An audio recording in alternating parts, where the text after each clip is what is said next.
سامعین کرام، ایک اور ضمن بڑی خوبصورت بات، یہ جو رجم کی سزا ہے یہ کیوں دی جاتی ہے؟ یہ شادی شدہ شخص اگر زنا کرے تو اسے یہ سزا دی جاتی ہے۔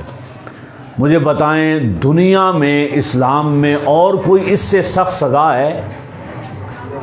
ایک سزا ایمان کے اعتبار سے ہے کہ کوئی گستاخی کرے تو کافر ہو گیا، جسم کے اعتبار سے وہ نہیں، وہ ایمان کے اعتبار سے دنیا اور آخرت برباد ہو گئی۔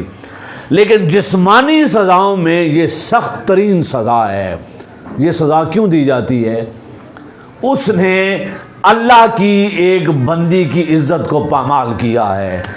وہ رحمان اور رحیم رب جو لاکھوں گناہ معاف کرتا ہے، لیکن کہتا ہے تو نے میری بندی کی عزت کو پامال کیا ہے، اب تیری عزت کو ایسے پامال کریں گے۔ سارے گناہوں کی سزا قید خانے میں دی جاتی ہے، پھانسی تنہائی میں قید خانے میں دی جاتی ہے۔